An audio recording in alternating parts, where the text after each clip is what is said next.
하나님 말씀은 빌립보서 4장 신약성경 322면 신약성경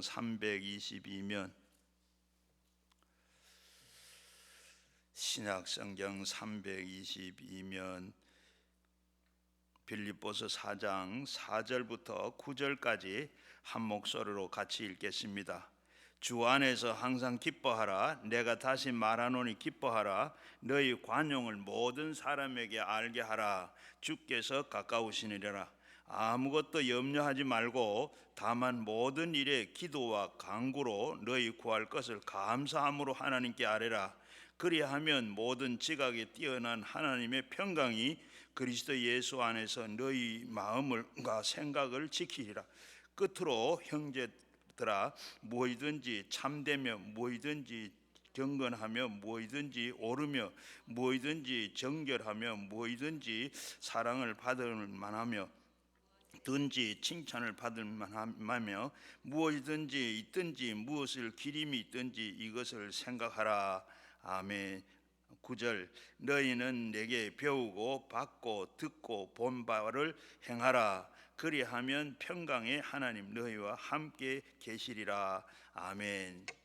오늘도 잘 오셨습니다. 오늘도 잘 오셨고 또 오늘 이 말씀 나눌 때 우리 다 성령 받으시고 주님 만나시고 가지고 온 모든 기도 제목들이 응답되기를 다 같이 주의 세 분 부르시고 함께 기도하겠습니다. 오늘도 잘 오셨습니다. 오늘도 잘 오셔서 또 주님 만나시고 또 가지고 온 기도 제목들이 다 응답되고 오늘들 마음에 부른 찬송과 같이 하늘에서 내려온 그 평안을 다 받아서 참 평화롭고 행복하게 사는 여러분 다 되시기를 주의 이름으로 축원합니다. 저는 신문에 본 이 얘기인데 107살 된 말레이시아 할머니 기사를 보았어요. 이 할머니는 107살인데 70세 연하인 37살 된 22번째 이 남자와 결혼을 했어요. 결혼을 했는데 이 107살 된 이 할머니가 그렇게 70살 연하인 남편하고 결혼을 했는데 이 남편이 또 어디 가서 다른 여자들을 보고 이렇게 또 바람이 나면 어떻게 하나 이렇게 염려를 했다 그래요. 여러분, 염려라는 거 우리에겐 다 염려라는 게 나이가 아무리 많아도 이렇게 다 염려는 우리를 따라다니면서 걱정하고 우리를 괴롭히고 이렇게 하는 줄로 믿습니다.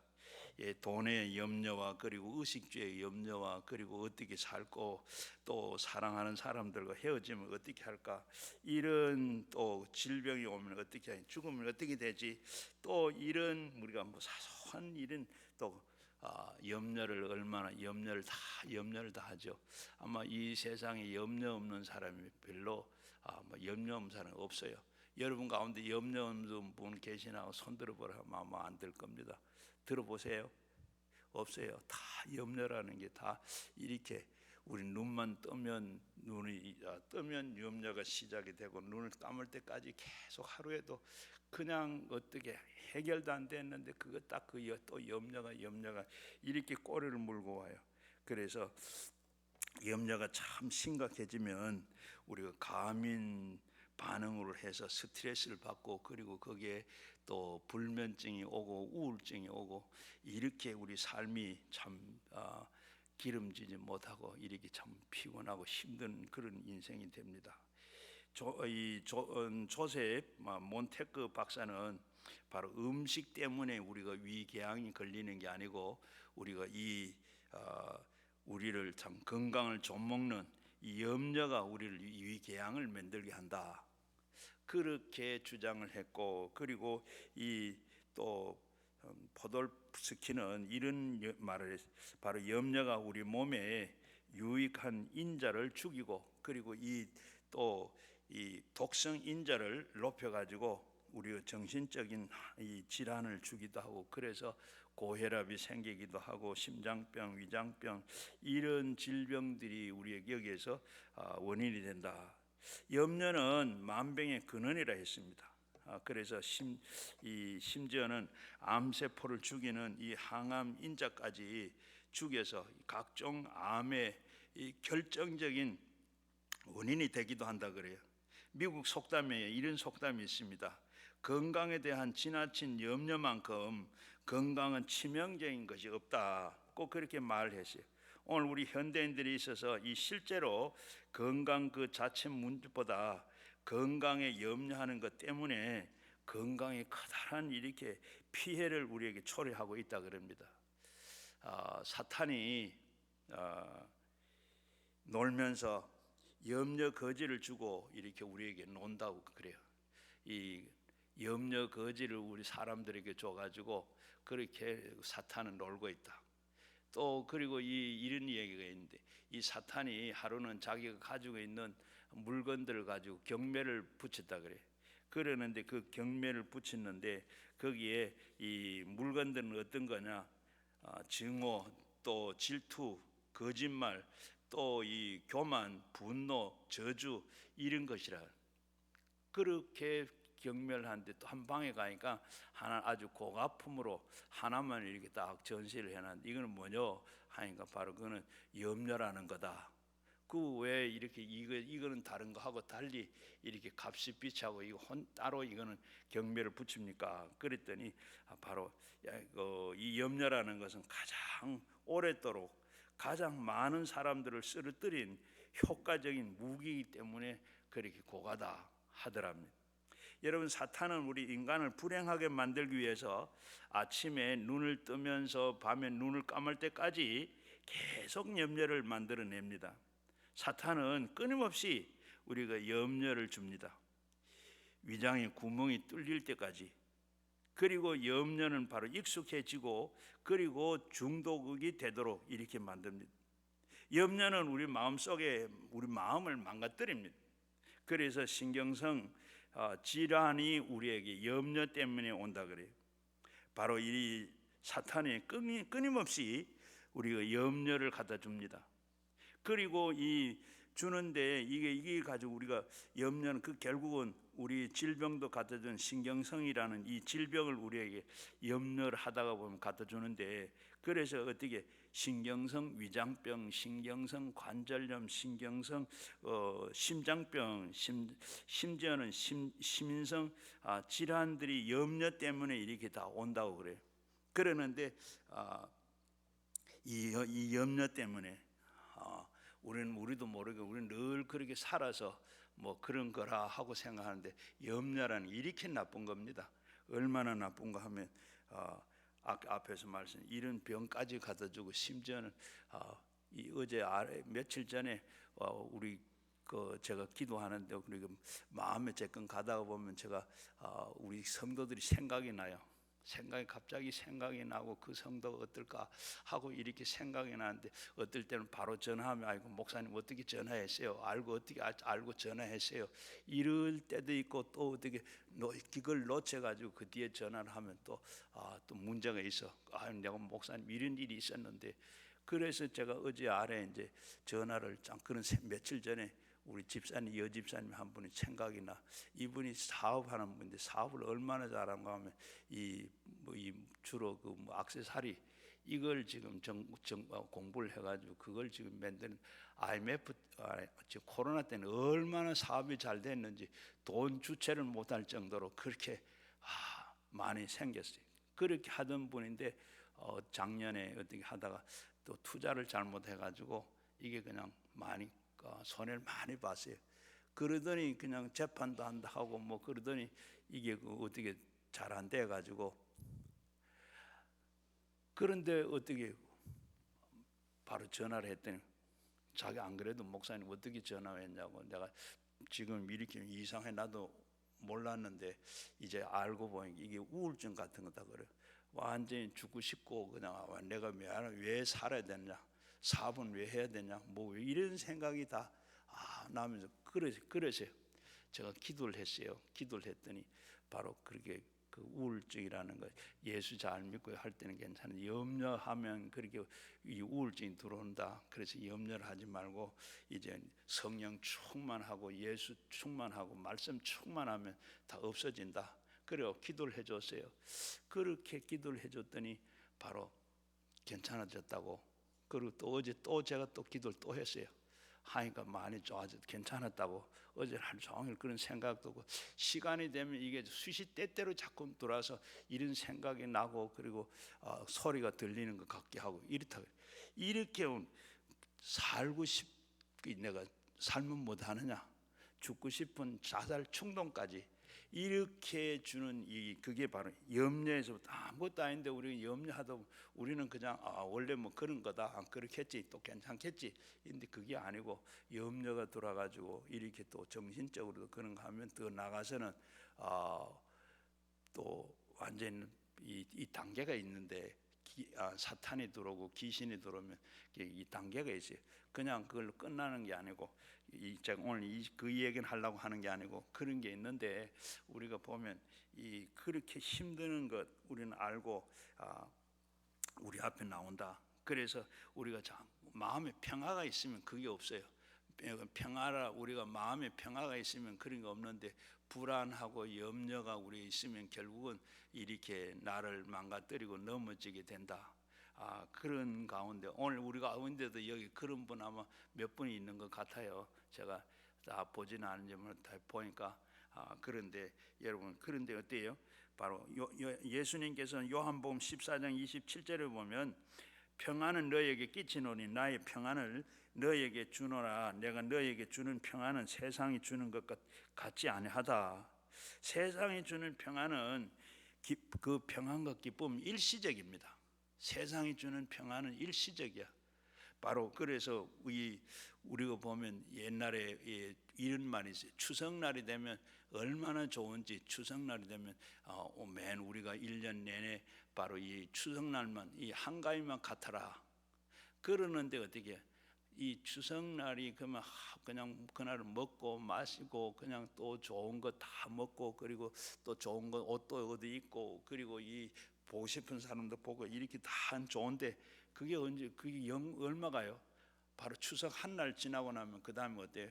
그 다시 허망한 게 다시 돌아와요. 이 마찬가지로 세상의 즐거움도 그러하다. 바로 기쁨은 이 환경의 구애를 받지 않고 눌릴 수가 있습니다. 가난이든지 부하든지 높든지 낮든지, 심지어는 이 감옥 같은 이 환경 가운데서도 소유할 수 없는 그런 평화가 바로 하늘에 주는 평화입니다. 바로 그 평화를 우리가 그 평화를 가지면 세상을 날마다 우리가 이길 수가 있습니다. 그래서 믿음으로 오늘 바울은 우리 성도들에게 그런 기쁨을 소유하라고 이렇게 권면하고 있어요. 그러면 하나님께서 주시는 그 기쁨을 어떻게 우리가 소유할 수 있을까? 먼저는 주 안에서 그 기쁨을 찾아야 됩니다. 오늘 읽은 말씀에 보면 주 안에서 그 기쁨을 찾아라. 오늘 4절 말씀에 주 안에서 항상 기뻐해라 하고 했습니다. 그러므로 우리는 하늘에서 그 주시는 그 진정한 기쁨을 주 안에서 사는 자에게는 주어집니다. 많은 사람들이 주 밖에서 이 행복을, 기쁨을 찾으려고 하는데 문제가 있어요. 우리가 오늘 읽은 말씀은 주 안에서 기쁨을 찾아야 되는데, 주 안에 있을 때 기쁨이, 우리가 찬송가 주 안에 있는 나에게 딴 근심이 있으랴. 주 안에 있으면 딴 근심이 없어요. 찬송가 가사처럼 우리가 주 안에서 있어야 참 평화로운데, 우리가 주 안에서 평화를 찾은 주 밖에서 우리는 평화를 찾고 있어요. 어떻게? 세상 사람들은 전부 다 어떻게? 돈 많이 가지고 있으면 행복하고 기쁘게 살 거다. 그런데 우리가 세상에 돈을 다 가지고 어떻게 많이 모았는데도 어떻게 그게 오래 안 가요? 그냥 있을 때, 돈 있을 때, 벌 때, 그때는 참 기쁜 것 같은데, 그럼 다른 욕심이 들어오고, 이 돈도 어떻게, 그것도 그렇게 늘 기쁜 게 아닙니다. 그리고 이 돈이 많아지면 행복하고 그러는데, 그 사이에 우리가 있을 때는 잠깐 기쁜데, 그러나 그것이 큰 기쁨이 늘 다른 욕망이 오면 또 그 기쁨을 다 빼앗겨 버립니다. 어떤 사람은 어때요? 높은 명예를 가지면 행복하게 기쁘게 될 거다. 또 어떤 사람은 이 배우자와 그 좋은 배우자와 결혼하게 되면 행복하게 될 거다. 그리고 어떤 사람은 어떻게 넓은 아파트가 자꾸 넓은 아파트에 살면 평화롭고 행복하게 될 거다. 그런데 다 어떻게 그게 다 된다고 해서 늘 그러냐? 잠깐은 그러나 잠시 지나고 나면 그 행복 기쁨이 다 없어져 버려요. 없어져 버려. 욥기 20장 5절 말씀에 보면 악인이 이기는 그 자랑도 잠시요, 사곡한 자의 즐거움도 잠깐이라. 잠언 14장 13절에도 웃을 때에도 마음에 슬픔이 있고 즐거움 끝에는 근심이 있느니라. 옛날에 영국의 황제 루이스가 민정 시찰을 나섰습니다. 이리 전국을 다니면서 민정 시찰을 다 하다가 어느 동네 한 모퉁이를 돌아가는데 물레방앗간이 있었어요.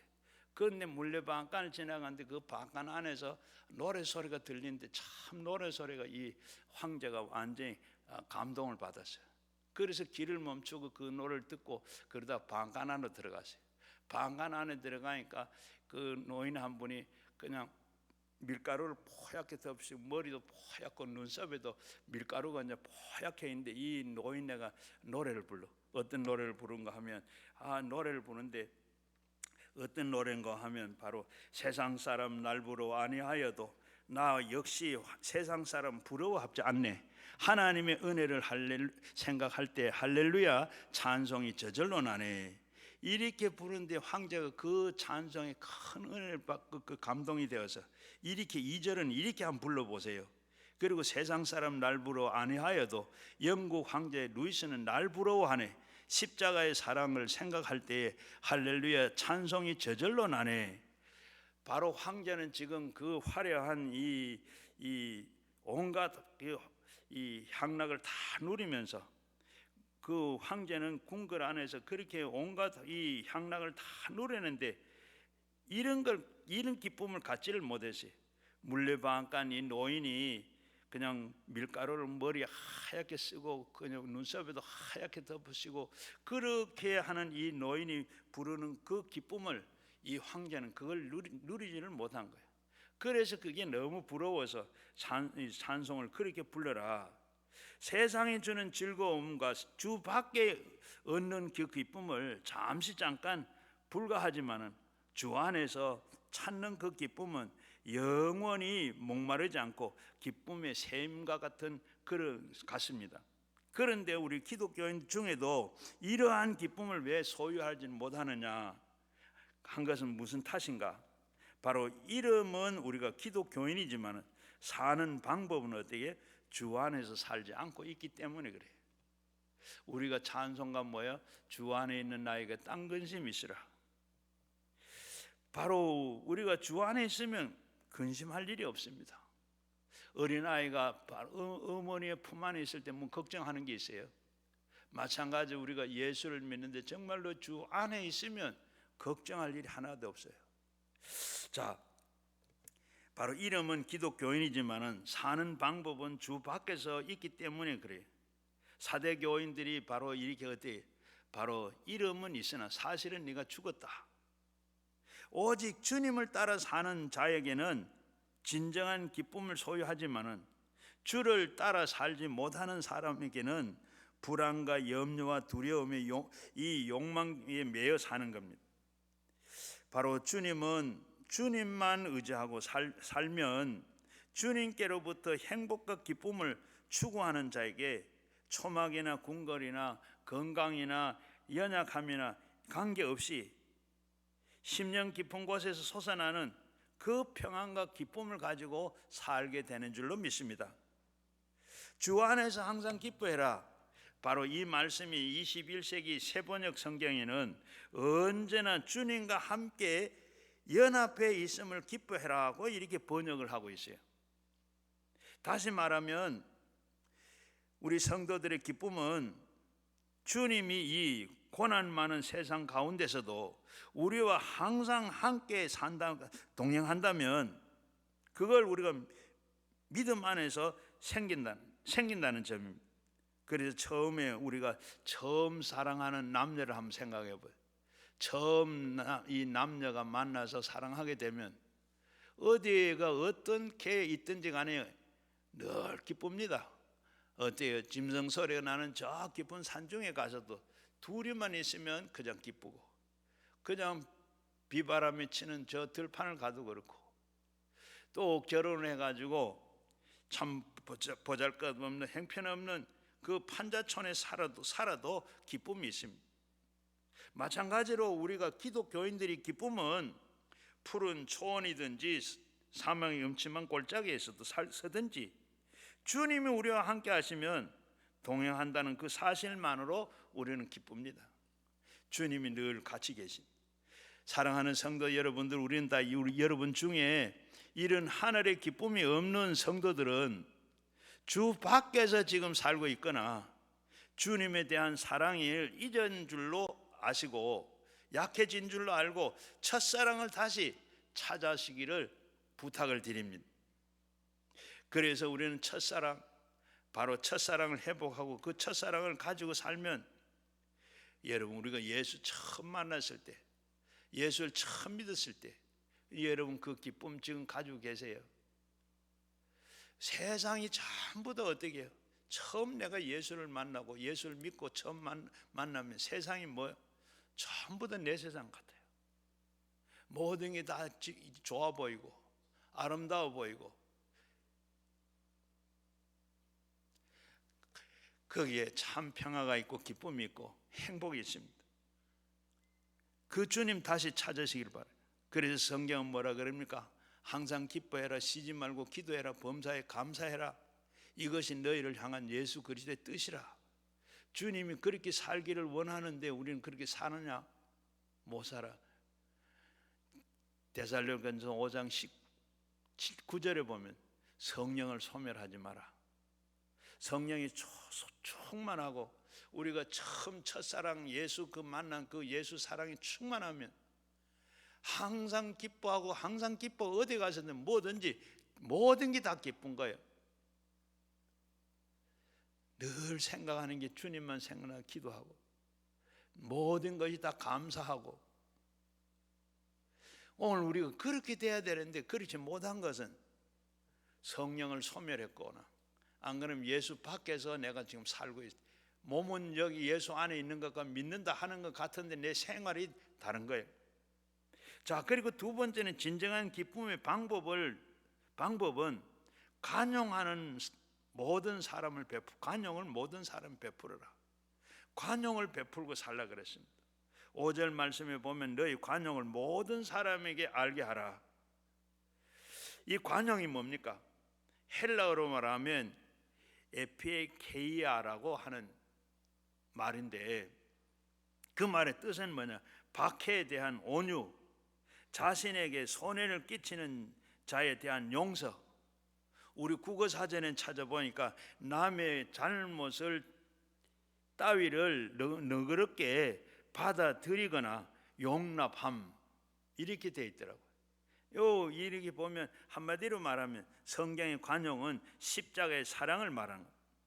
남의 허물과 연약함을 다 용납할 뿐만 아니라 덮어주고 씻어주고, 그리고 그렇게 하기를 7번을 70번까지 해라. 계속 하라는 말씀. 왜 사람들이 다 기쁨이 없어졌을까? 자기의 것을 움켜쥐려고만 인색한 탓입니다. 남의 허물의 잘못을 용서하지 못하기 때문, 남에게 사랑을 베풀고 해를 받을지라도 십자가의 사랑을 베풀 때에 하나님의 기쁨이 임하게 됩니다. 그 대표적인 예가 돌을 던지는 사람들에게 돌에 맞아 죽으면서 아버지여 저들이 모르고 저랬으니 저들을 다 용서해 주세요. 기도하던 스데반의 그 얼굴에는 어땠어요? 기쁨이 충만했고 그 얼굴이 천사와 같았더라. 자기를 어떻게 돌로 치는 사람이 돌을 맞아 죽으면서도 어떻게 그렇게 기도할 수가 있어요? 저들이 모르고 저랬으니. 우리가 부모가 아이들이 잘못했을 때 보면 어떻게 잘못했다고 야단을 치면서도 어떻게 해요? 자, 그래 철이 들면 괜찮겠지, 그러면 좀 크면 더 괜찮겠지, 이렇게 하는 그 마음, 이게 관용입니다. 그런 마음을 가지고, 남이 그런 마음을 가지고 나를 대할 때 우리가 그런 마음을 가지고 대하는, 이게 관용입니다.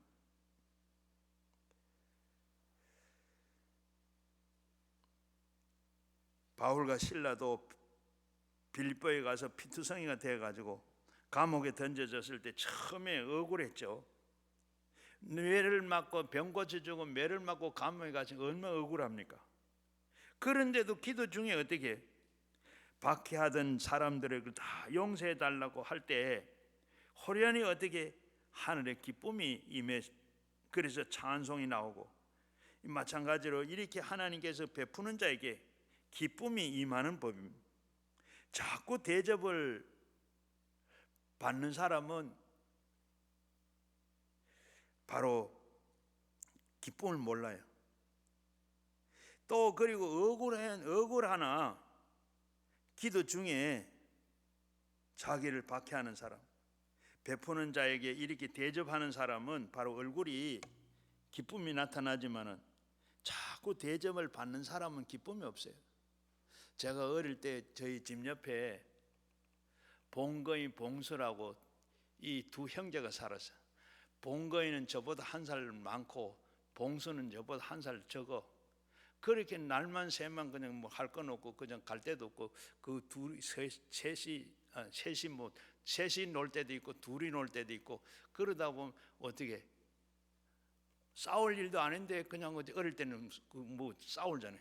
어떻게 하다 보면 맨날 내가 밑에 들어가 맞아 터지는 거야. 왜? 동생하고 그때 놀다 그러면 어디서 왔는지 형이 날라오고, 형하고 놀다 그러면 또 동생이 오고, 그러니까 항상 2대1로 하니 제가 이길 재간이 있네요.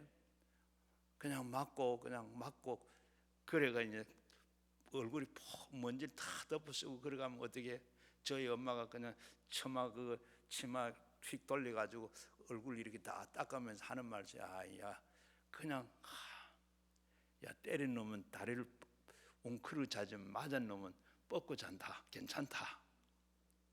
이 바보 같은 엄마가 그냥 좀 야단을 좀 치면 좋겠는데 그런 말도 한번 안, 그 말만 하고. 자, 이렇게 우리는 보면 베풀고 용서하고 간용하면, 여러분 인색하지 말고 하나님 앞에서 이웃에게 물질이나 시간이나 봉사를 용서해 주시길 바랍니다. 주는 자, 관용하는 자에게는 첫 번째 복이 뭐냐면 기쁨이 임하게 돼요. 그리고 두 번째는 복은 바로 하나님이 더 많은 것을 남에게 줄 수 있도록 육신적으로 복을 하나님께서 허락해 주시는 겁니다. 여러분 남편이나 자녀들에게, 친척들에게, 이웃에게 복음을 전하시기를 바랍니다. 먼저 간용을 베푸시기를 바랍니다.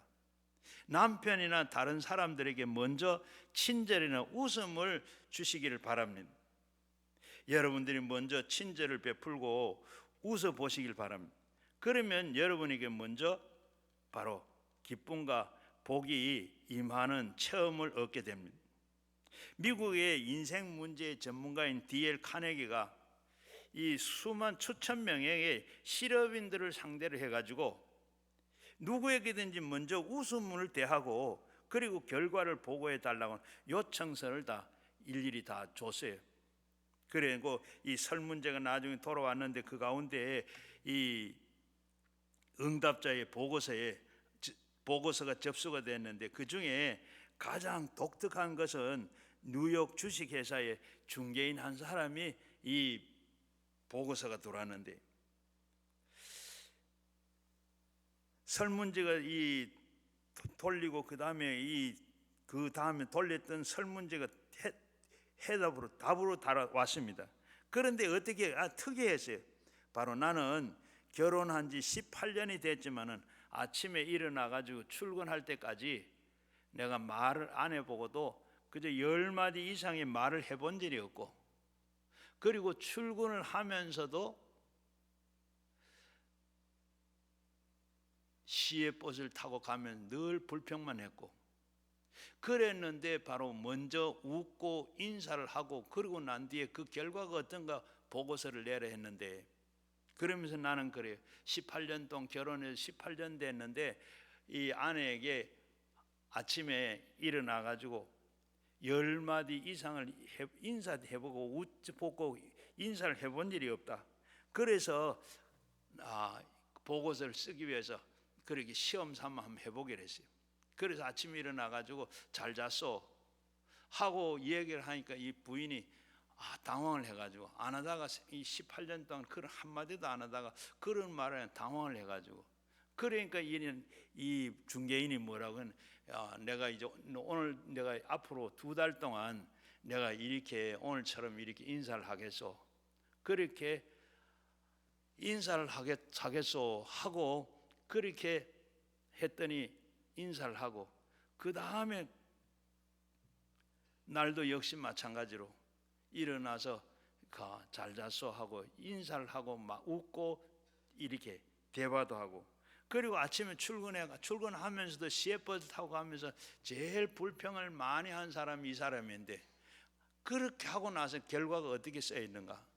바로 집안에는 완전히 웃음으로 그 가정이 웃음으로 이렇게 측량할 수 없을 정도로 이렇게 가정이 달라졌다. 그리고 직장 생활에서 일대 기획이 일어나 큰 수입을 얻게 됐다. 미소 짓는 그 생활 태도가 그 가정과 직장을 이렇게 변화를 시켰다 그럽니다. 하나님께서 우리도 마찬가지로 누구에게 먼저 인사하고 웃고 하는 가운데서 우리 가정이 달라지고 우리 직장이 달라지고 사회가 달라지고 우리 나라가 달라지게 되는 줄로 믿습니다. 바로 그래서 성도들은 모든 사람들에게 관용을 베푸는 자가 되심으로 하늘의 기쁨을 소유하게 되게 될 줄로 믿습니다. 바로 여러분은 인생을 왜 이렇게 불행합니까? 여러분 그 이유가 있습니다. 단적으로 말하면 염려가 많아서 불행한 겁니다. 염려만 없다 그러면 얼마든지 행복해질 수가 있습니다. 그래서 오늘 우리가 염려를 없애는 방법을 우리가 살펴보고 있는데 아무쪼록 오늘 말씀을 잘 들어서 여러분 우리 앞에도 다가오는 이 염려를 다 물리치고 행복한 인생들이 되기를 주의 이름으로 축원합니다. 먼저는 보면 이 염려는 백해무익한 인생의 독소입니다. 한마디로 말하면 백해무익합니다.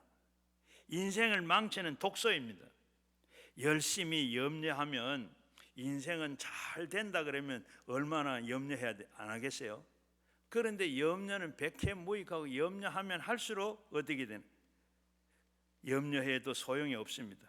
예수님도 그랬어요. 마태복음 6장 27절 말씀에 너희 중에 누가 염려함으로 너 그 키를 한 자나 더 할 수 있느냐? 아무리 염려해도 작은 키가 쑥쑥 자라집니까? 아무리 염려해도 우리 생명이 한 시간에도 늘어납니까?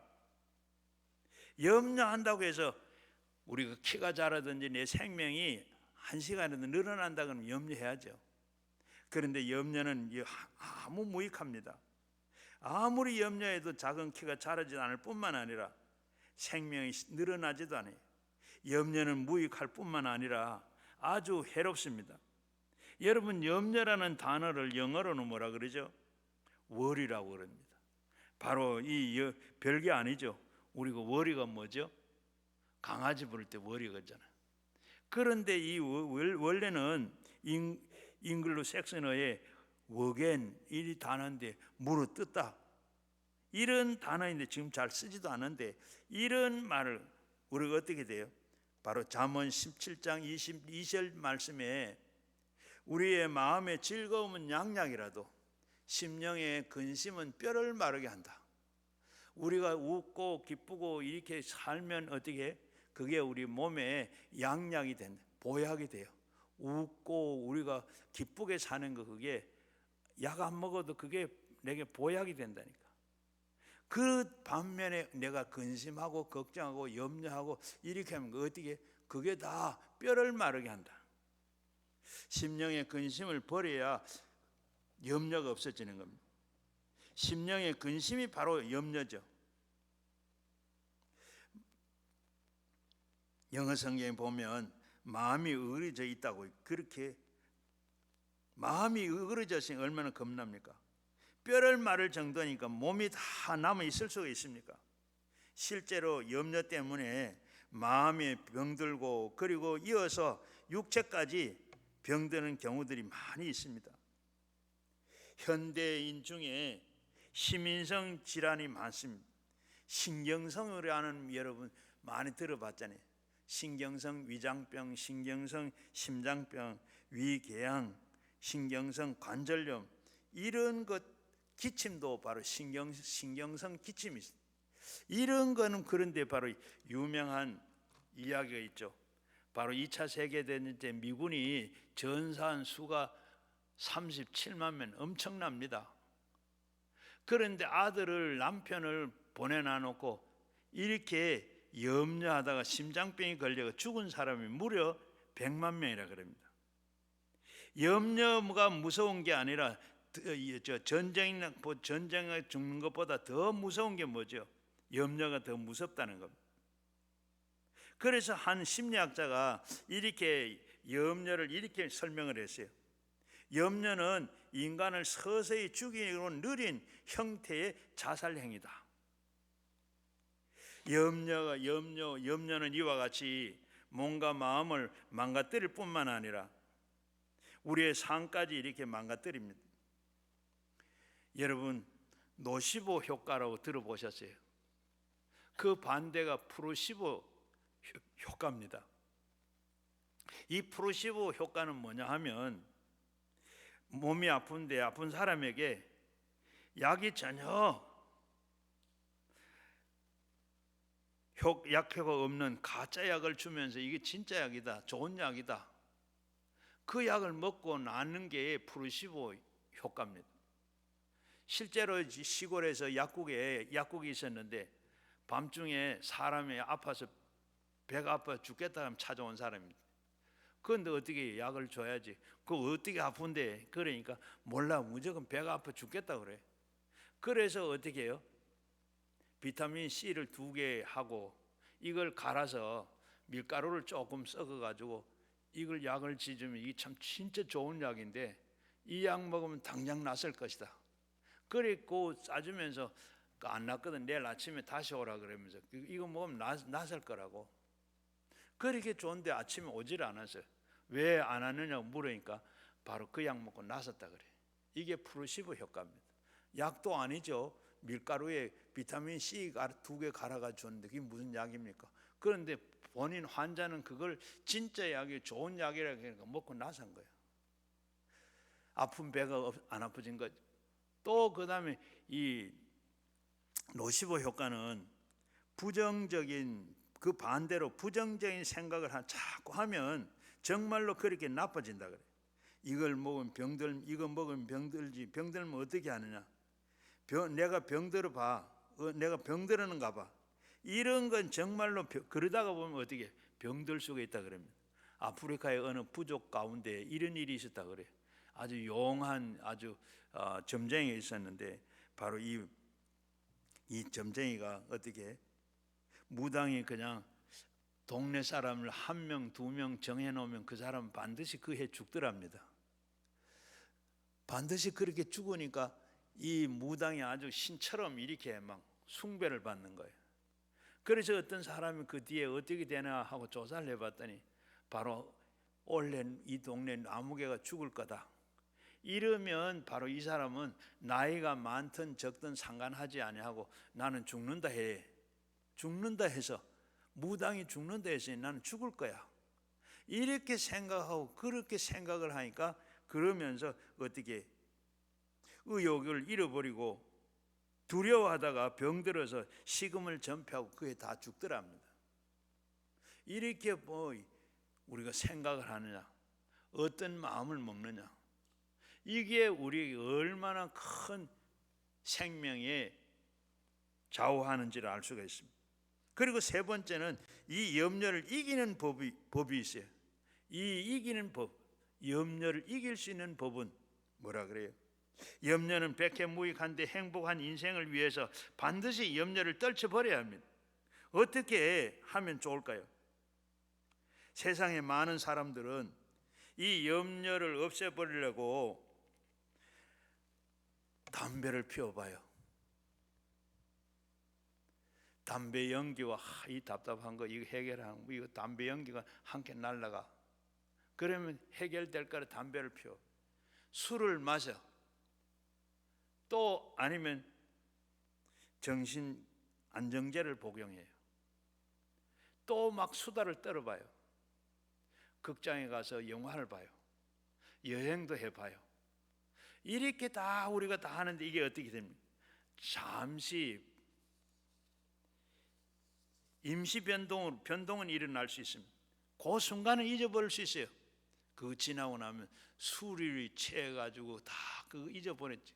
근데 이게 얼마나 가요? 술기 다 떨어지면, 술 기운 떨어지면 다시 염려하고 근심하고 고민하고 걱정하고 또 그렇습니다. 어떤 사람은 점을 칩니다. 얼마나 멍청한 짓인지 몰라요. 좋은 소식을 들으면 점쟁이가 찾아갑니다. 대개는 나쁜 소리를 듣고 옵니다. 혹을 떼려다가 혹을 붙이고 와요. 그러면 설사 좋은 소리를 듣는다 해도 그 말이 어디 정말로 맞나 의심이 생기게 되고 또 다른 염려가 생깁니다. 무엇보다도 그런 게 다 거의 다 틀리기 일쑤입니다. 어떤 가수의 이야기인데 결혼을 하려고 하니까 그 부모님들이 궁합을 보고 반대를 합니다.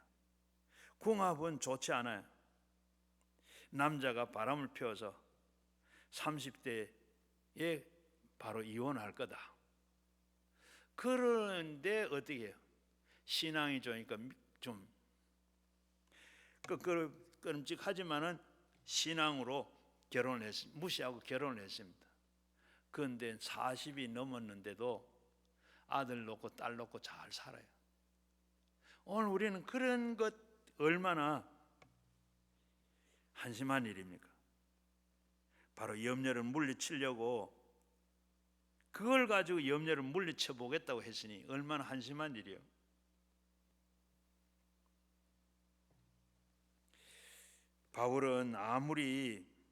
바울도 역시 사도였지만은 바울도 이렇게 염려가 없었을까요? 복음을 전하다가 수시로 핍박을 받기도 하고 박해를 받기도 하고 투옥이 되기도 하고 목숨을 위협도 느끼게 돼요. 본문에 보면 빌립보서를 기록할 그 당시에 어떤 바울은 로마 감옥에 갇혀 있습니다. 그러면서 언제 죽을란지도 모릅니다. 빌립보 성도들에게 기쁨을 건면합니다. 빌립보서를 옥중서신이라고 그래요. 그리고 기쁨의 서신으로 별명을 붙이기도 합니다. 이게 가능했을까? 염려를 물리치는 비법을 터득했기 때문에 그렇습니다. 6절 말씀 우리 같이 한번 읽어보겠습니다. 6절 따라서 한번 해보겠습니다. 아무것도 염려하지 말고 오직 모든 일에 기도와 간구로 너희 구할 것은 감사함으로 하나님께 아뢰라. 우리의 평안과 기쁨을 빼앗는 것은 근심과 염려라는 이 바이러스입니다. 그러나 인생살이를 그 자체가 근심과 염려의 연속입니다. 이게 문제입니다. 어느 가정치고 어느 누구치고 근심 없는 집이 없고 근심 없는 사람이 없습니다. 아까도 말씀을 드리지만 오늘 이 자리에 있는 여러분들도 근심 없는 분 계세요. 염려 안 하는 분 계세요. 다 우리는 다 염려하고 그렇게 염려 근심이 다 있습니다. 그런데 오늘 뭐라 그래요? 성경은 아무것도 염려하지 마라. 아무것도 염려하지 마라. 그럼 어찌하자고? 염려하는 대신에 뭐요? 기도해라. 간구해라. 아뢰라. 기도하라 그랬습니다. 우리가 할 일은 뭐요? 근심이 있든지 염려하지 않고 대신에 뭘 해야 돼요? 기도해라. 염려를 중단하고, 염려하지 말고 염려를 중단하고 기도해라. 기도해라, 간구해라, 구해라. 삼중을 강조하고 있습니다. 여러분, 염려 반대가 뭐죠? 평안입니다. 그런데 평안이 그냥 저절로 주어지는 게 아닙니다. 기도를 통해서 평안이 임하게 되는 겁니다. 그러므로 염려는 또한 우리에게 반대로, 염려 반대가 뭐죠? 기도입니다.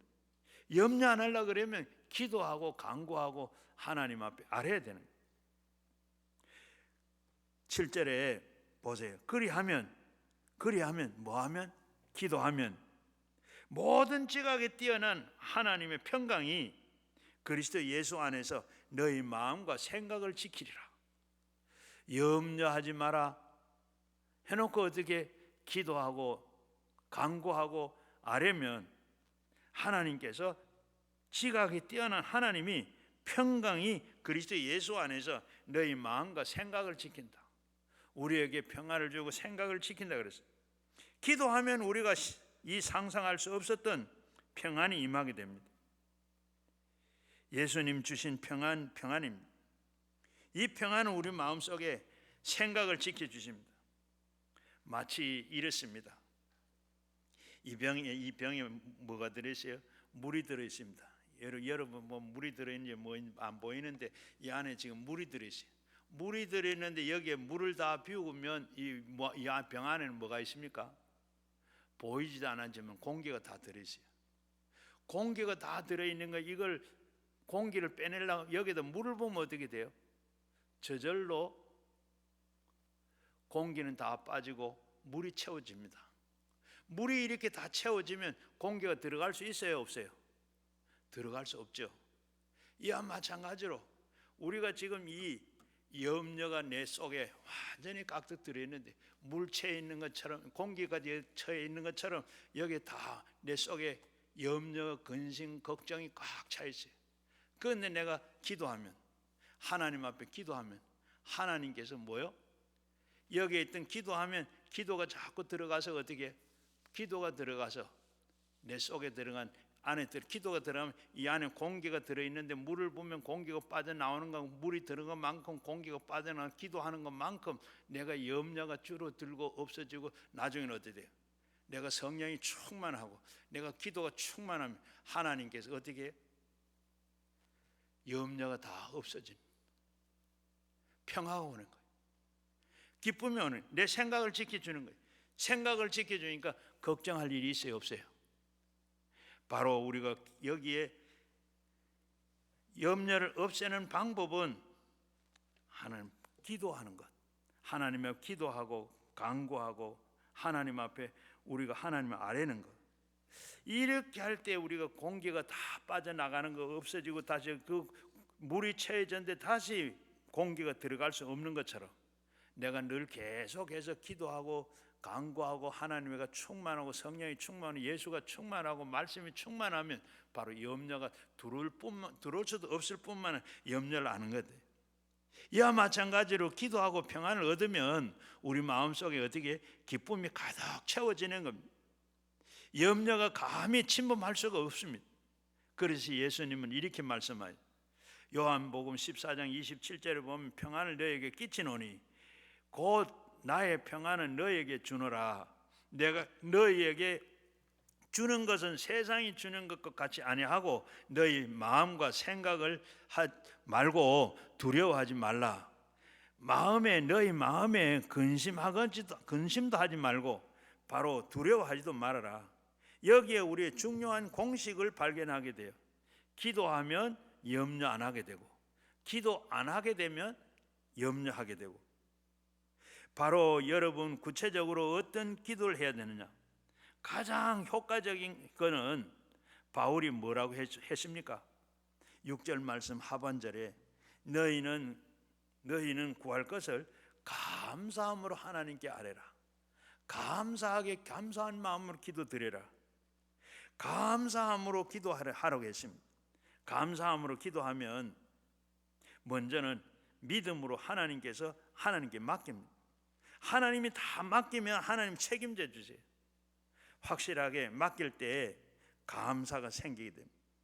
믿음으로 이렇게 맡기는 게 뭔지 잘 가르쳐주는 성경 구절이 베드로전서 5장 7절에 보면 너희 염려를 다 주께 맡겨라. 너희 염려를 다 주께 맡겨라. 이는 그가 너희를 돌보심이라. 염려를 주님께 다 내맡기라. 맡기라는 이 말은 던져버리라는 뜻입니다. 살든지 죽든지 망하든지 하나님께 믿음으로 모든 걸 맡기는 겁니다.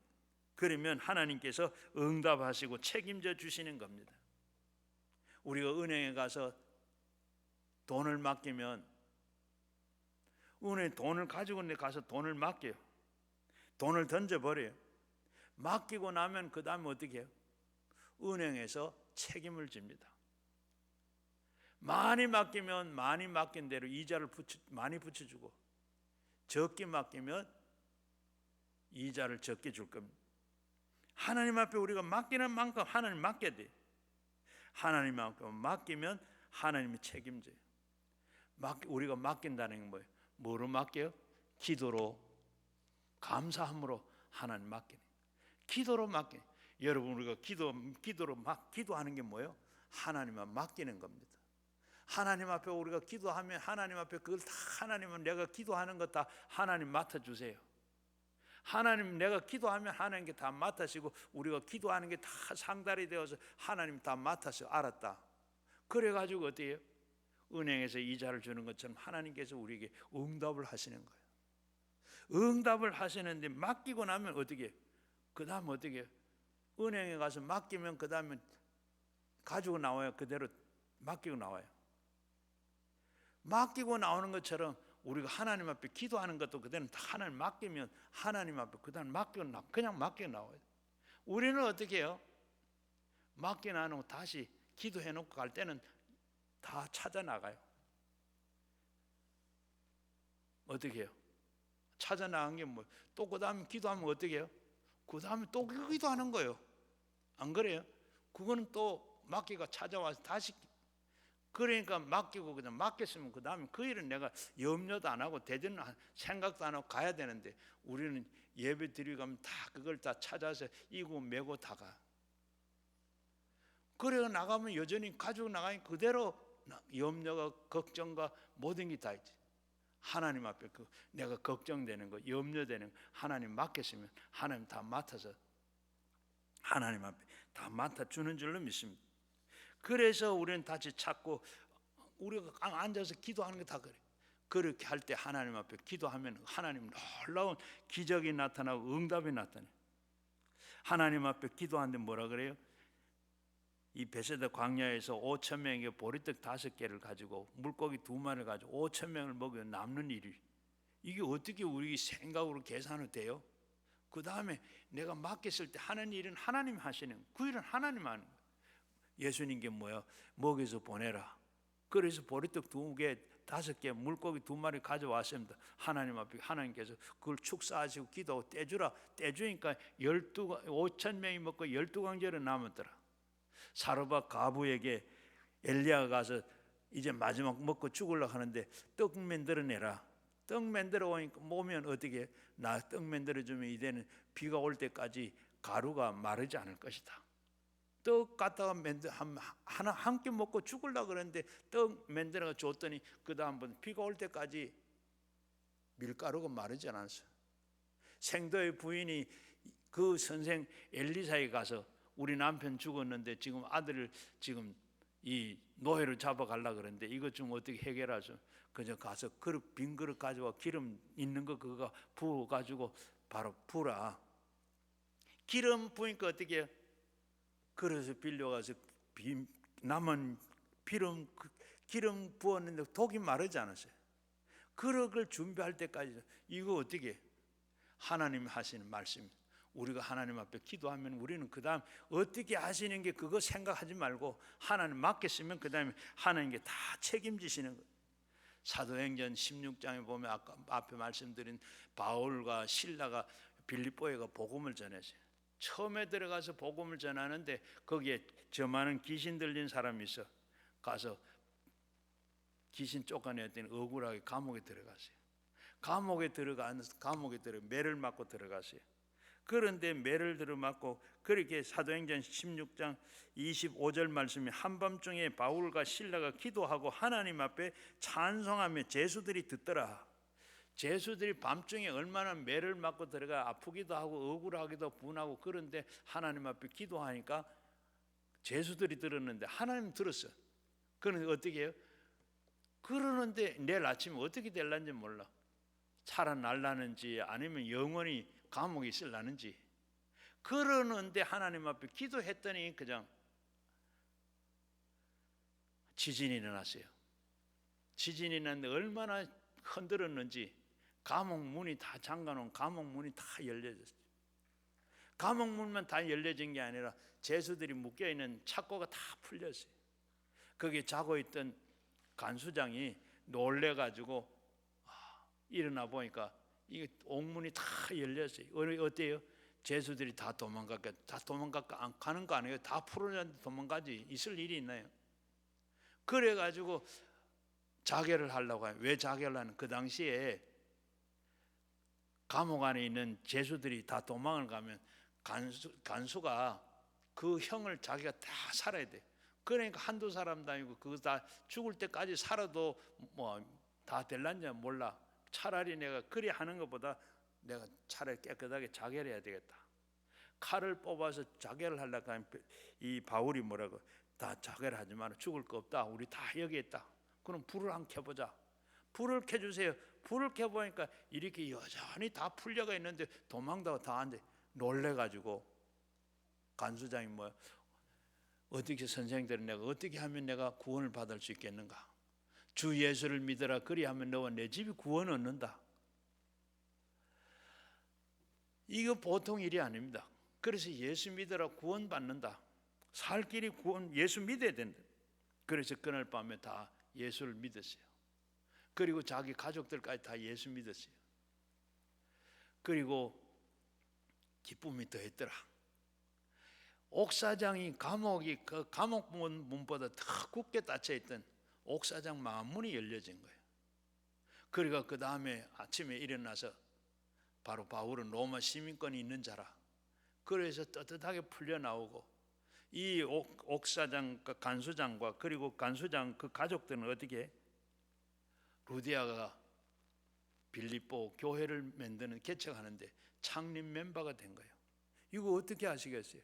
하나님 앞에 기도했는데 여러분 우리가 믿지 않는 가족들 여러분 다 부모님들 어떻게 가든지 간에 기도하시고 찬송하시면 하나님 다 믿게 되는 줄로 믿습니다.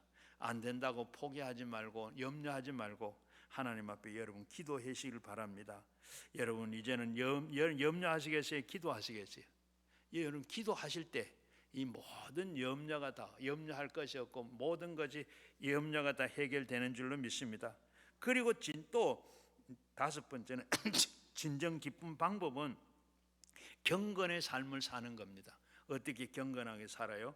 바로 8절 9절에 보게 되면 정말로 형제들은 무엇이든지 참되며 무엇이든지 경건하며 무엇이든지 옳으며 무엇이든지 정결하며 무엇이든지 사랑할 만하며 무엇이든지 칭찬할 만하며 무엇이든지 덕이 있든지 무슨 기림이 있든지 이것들은 다 생각하라. 너희는 이것을 다 배우고 받고 그리고 본바를 행하라. 그리하면 평강의 하나님께서 너희와 함께 계시리라. 평강의 하나님 같이 계시면 어떻게 조용적으로 여러분 염려하지 않고 평안과 행복이 있을 거 아닙니까? 어린아이에게 그냥 엄마가 옆에 있으면 어때요? 엄마가 함께 있으면 걱정할 하나도 없습니다. 엄마가 다 해주는 겁니다. 이와 마찬가지로 평강의 하나님, 우리가 경건하게 하나님 말씀대로 지금까지 보고 배우고 듣고 한 모든 것을 그대로 행하고 살 때 믿음으로 살면 하나님께서 다 평강의 하나님과 같이 하신다. 예, 그러므로 우리가 날마다 육신의 게으름 그리고 육신의 욕망 육신의 시기, 이 모든 것을 다 복종시켜서 경건한 삶에 힘쓸 때에 기쁨이 충만한 삶을 여러분이 살게 될 줄로 믿습니다. 그리고 그 다음 마지막으로 진정한 기쁨의 방법은 어떤 방법이냐?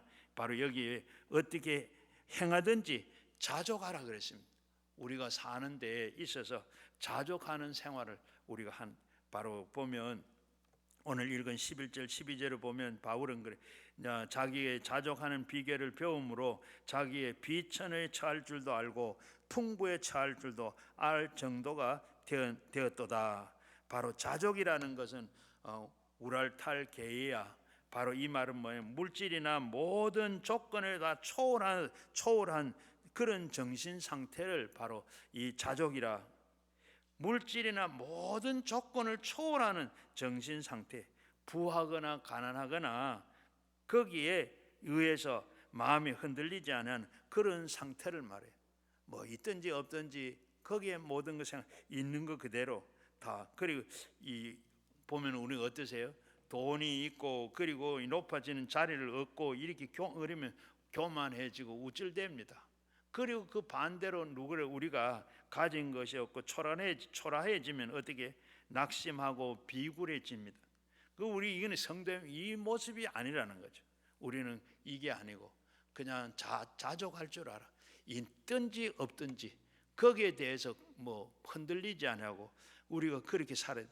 바로 자족한다는 게 참 어려운데 바로 어떤 장로님은 재벌인데도 생활 신조를 분명하다 그럽니다. 바로 아무리 돈이 많아도 그 집에 생활비는 항상 일정했다 그럽니다. 왜?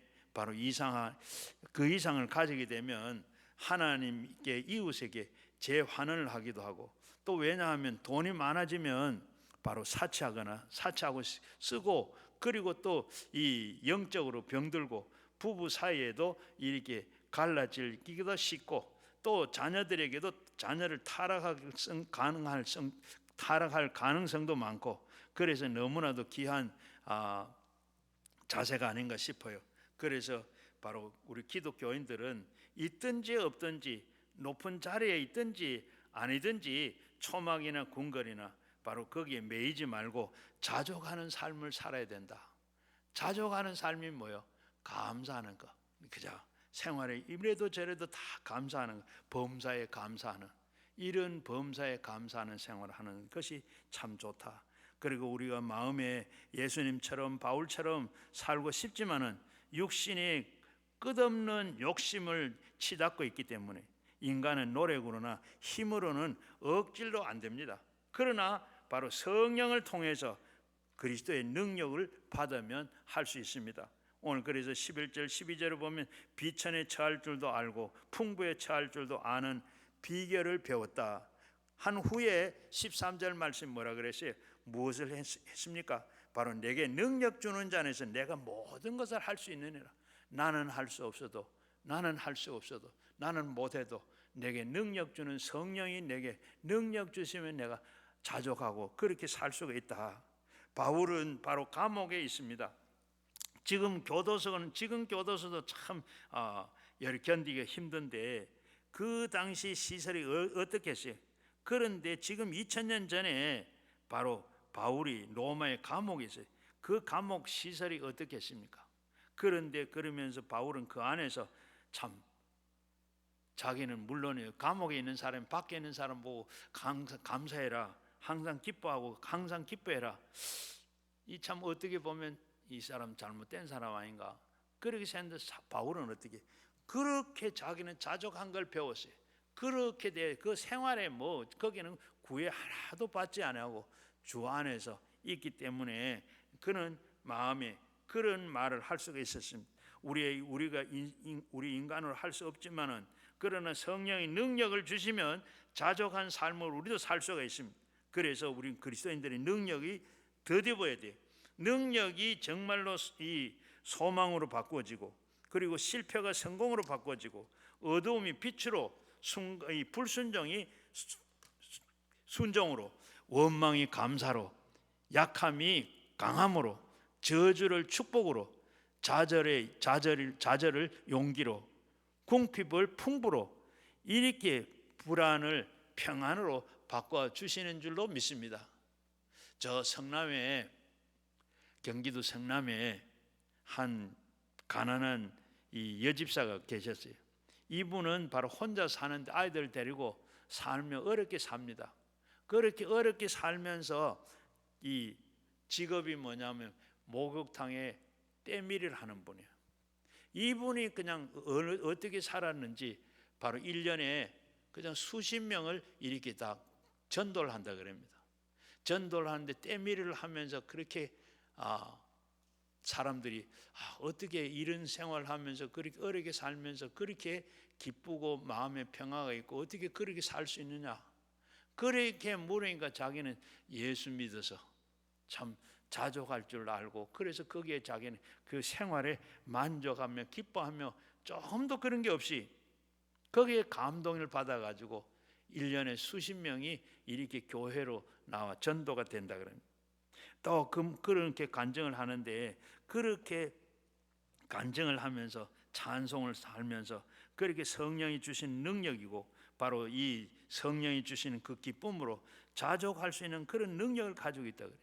그리고 이분이 바로 오래전에겠죠. 한 10여 년 전에 지금 교회 건축을 하는데 400만을 건축을 했다 그래요. 아마 저도 교회 할 때 그 평당 400만 원 이렇게 교회를 지었어요. 그런데 지금은 1,000만 원 합니다. 그러면 굉장히 많은 돈이잖아요. 한 평에 그때는 바로 400만 원에 한 평을 이 건축하는데 지을 수 있어요. 이런데 이분이 그렇게 때밀이를 해가지고 400만 원 교회에다 헌금을 했다. 이 대단한 일이죠. 큰 돈을 바친 것.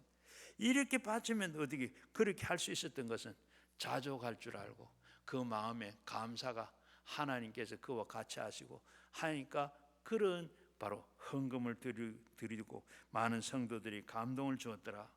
인생은 가장 잘 사는 길은 돈이 많아서 돈이 많이 벌어서 부자가 되는 것이 아니고 높은 지위를 얻어서 또 명예를 얻어서가 아니고 하나님의 평강을 받아 생명의 근원이 마음이 지키면서 살아가는 사람. 바로 우리가 보면 오늘 우리는 다 말씀에 이 만판에 다 새겨서 그대로 실천해서 언제나 하나님의 평강 가운데서 하나님 영광을 돌리고 그리고 살아가는 모든 성도들이 다 되기를 주의 이름으로 축원합니다. 우리가 늘 기쁘고 즐겁고 염려하지 않고 주의 안에서 평화롭게 살아가는 여러분 다 되시기를 바랍니다. 이제 우리가 말씀을 생각하면서 가져나온 기도 제목과 함께 우리 주여 3번 부르시고 함께 기도하겠습니다. 주여 주여 주여